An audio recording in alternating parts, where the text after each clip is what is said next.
Domingo, 15 de setembro de 2024. Saudações, queridos irmãos. Que a paz do nosso Senhor esteja convosco. O tema de hoje é: Você é o Rei dos Judeus. Leia Marcos capítulo 15, a partir do versículo 1 até 15. Quais tipos de situações irônicas ocorrem nessa passagem? Pôncio Pilatos foi governador da Judéia de 26 a 36 depois de Cristo. Ele não era bondoso, e várias de suas ações provocaram sofrimento aos habitantes da nação. Lucas 13, versículo 1. O julgamento de Jesus, conduzido pelos líderes judeus, resultou em uma sentença de morte por blasfêmia. Mas, sob o domínio romano, os judeus não podiam executar pessoas na maioria dos casos. Por isso, levaram Jesus a Pilatos para que fosse condenado. O texto bíblico não menciona qual foi a acusação feita contra Jesus diante de Pilatos, mas é possível averiguá-la com base na pergunta que Pilatos lhe fez. Ele questionou: Você é o rei dos judeus? Marcos 15, versículo 2.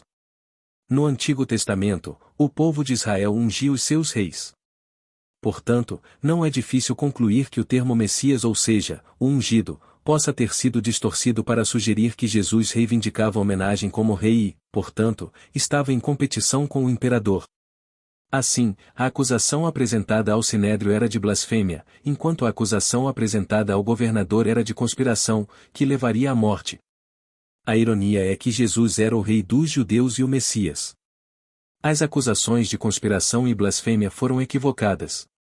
Ele deveria ter recebido homenagem e adoração. Porém, Jesus ainda agia como rei. Sua resposta a Pilatos dizendo: O Senhor está dizendo isso. Marcos 15, versículo 2, foi evasiva. Ele não negou o título nem o afirmou. Isso poderia sugerir que ele fosse um rei, mas de um tipo diferente. João 18, versículo 33 a 38. Marcos 15, versículo 6 menciona o costume de libertar um prisioneiro na Páscoa. Pilatos perguntou se a multidão queria que ele libertasse o rei dos judeus. Marcos 15, versículo 9, e embora possa ter dito isso de forma irônica, a ironia estava atuando contra ele.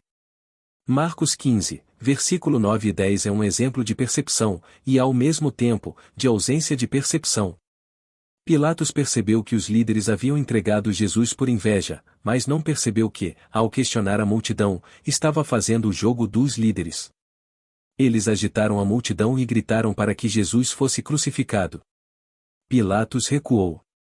A crucifixão era uma forma terrível de morte, especialmente para alguém considerado inocente.